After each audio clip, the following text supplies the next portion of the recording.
CPM party Duggirala మండల మహాసభ వల్లభరేని సాంబశివరావు నగర్లో జరుగుతుంది. ఈ మహాసభలో ప్రధానంగా కేంద్రంలో బీజేపీ అధికారంలోకి వచ్చిన తర్వాత ప్రజా వ్యతిరేక విధానాలను అమలు జరుపుతుంది. అందులో ముఖ్యమైనటువంటి అంశం ఏంటంటే బీజేపీ అధికారంలోకి రాకముందు మేము అధికారంలోకి వస్తే ధరలని కంట్రోల్ చేస్తాం, ధరలను తగ్గిస్తామని చెప్పారు. ఈరోజు మనం చూసుకునే పరిస్థితి నిత్య జీవిత అవసర సరుకుల ధరలన్నీ పెద్ద ఎత్తున పెరిగిపోయింది. బియ్యం, కందిపప్పు, నూనె, చింతపండు అన్ని ధరలు పెరిగిపోయింది. అంతర్జాతీయ మార్కెట్లో క్రూడ్ ఆయిల్ ధర తగ్గింది, కానీ ఇక్కడ పెట్రోల్ ధరలు, గ్యాస్ ధరలు మాత్రం పెద్ద ఎత్తున పెంచుతున్నారు. మరోవైపు ప్రజలకి ఉపాధి తగ్గిపోయింది. ఇసుక లేకపోవడం వల్ల భవన నిర్మాణ కార్మికులు పనులు తగ్గిపోయింది. ప్రైవేటీకరణ వల్ల నిరుద్యోగం పెరుగుతూ ఉంది. ప్రజల కొనుగోలు శక్తి తగ్గిపోతూ ఉంది. ధరలేమో పెరుగుతున్నాయి. ప్రజలు అర్ధాకలతోటి అలమటిస్తున్నారనేటువంటిది దృష్టిలో పెట్టుకోవాలి. అందుకనే వచ్చేటువంటి ఎన్నికల్లో, రాబోయేటువంటి ఎన్నికల్లో బీజేపీకి బుద్ధి చెప్పాలని చెప్పేసి కోరుతా ఉన్నాం. అదేవిధంగా మహిళల మీద అత్యాచారాలు పెద్ద ఎత్తున దేశవ్యాప్తంగా జరుగుతున్నాయి. బీజేపీ అధికారంలో ఉన్న రాష్ట్రాల్లో ఇంకా ఎక్కువ జరుగుతున్నాయి. మొన్ననే కలకత్తాలో డ్యూటీలో ఉన్నటువంటి డాక్టర్ మీద అత్యాచారం చేసి చంపేసినటువంటి ఘటనలో మనం చూస్తున్నాం. మహిళలు, బాలికలపైన కూడా అత్యాచారాలు జరుగుతూ ఉన్నాయి. వాటికి వ్యతిరేకంగా కూడా ప్రచారం చేయాలని చెప్పి సిపిఎం పార్టీ నిర్ణయించింది.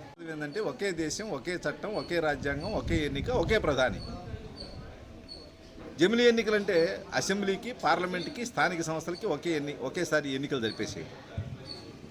స్థానిక సంస్థల ఎన్నికలు రాష్ట్రాల హక్కు. రాష్ట్రాలు చూసుకుంటే మీకెందుకు అంటే రాష్ట్రాల హక్కుల్ని కాలు రాసేటువంటి విధానాన్ని తీసుకొచ్చి పెడతా ఉన్నారు. వీటికి వ్యతిరేకంగా కూడా ఆందోళన చేయాలని చెప్పేసి అనుకుంటున్నాం. ఈ రాష్ట్రంలో ఉన్నటువంటి తెలుగుదేశం, పవన్ కళ్యాణ్ గారు బీజేపీకి సపోర్టు చేస్తున్నారు. ఈరోజు ఇక్కడేంటి ఉచిత ఇసుక అన్నారు. ఇసుక ఏమన్నా ఉచితంగా ఇచ్చారా? మీరు ఇవ్వగలిగారా? ఉచిత ఇసుకని రేవుల్లోకి వస్తే మీ సంగతి తెలుస్తామని చెప్పేసి బెదిరిస్తున్నారు.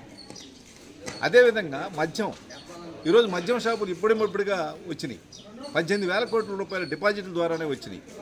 మద్యం ధరలు ఏమైనా తగ్గినాయా? తాగేవాళ్ళ సంఖ్య ఏమైనా తగ్గారా? ఏమి లేదు. మద్యం అప్పటికి ఇప్పటికీ తేడా ఏమి లేనటువంటి పరిస్థితి ఉంది. మేము వస్తే కరెంట్ ఛార్జీలు తగ్గిస్తామన్నారు. ఈరోజు సర్దుబాటు ఛార్జీల పేరుతోటి ఒక్కొక్క యూనిట్కి 83 పైసలు పెంచారు. 6,072 కోట్ల రూపాయలు సర్దుబాటు ఛార్జీలు వేశారు. ఐజాలం అన్నట్టు మళ్ళీ ఈ నెల చివరికి ఇంకో 11,000 కోట్ల రూపాయలు సర్దుబాటు ఛార్జీల పేరుతోటి కరెంట్ ఛార్జీలు పెంచుతున్నారు. ఇది సరైనటువంటి చర్యలు కాదు. ఈ విధానాలకు వ్యతిరేకంగా పెద్ద ఎత్తున పోరాడతాం. ఈరోజు మహాసభలో ధరలకి పెంచినటువంటి ధరలు తగ్గించాలని, పెదవడ్లపూడి హై లెవెల్ ఛానల్కి నిధులు కేటాయించి దాన్ని పూర్తి చేయాలని చెప్పేసి, అదేవిధంగా ట్రూ అప్ ఛార్జీలను తగ్గించాలని చెప్పేసి తీర్మానాలు కూడా చేస్తున్నాం. ఈ మహాసభలో చేసిన తీర్మానాల అమలు కోసం పెద్ద ఎత్తున జనాన్ని సమీకరించి ఆందోళన కూడా చేస్తామని చెప్పేసి తెలియజేస్తున్నాం.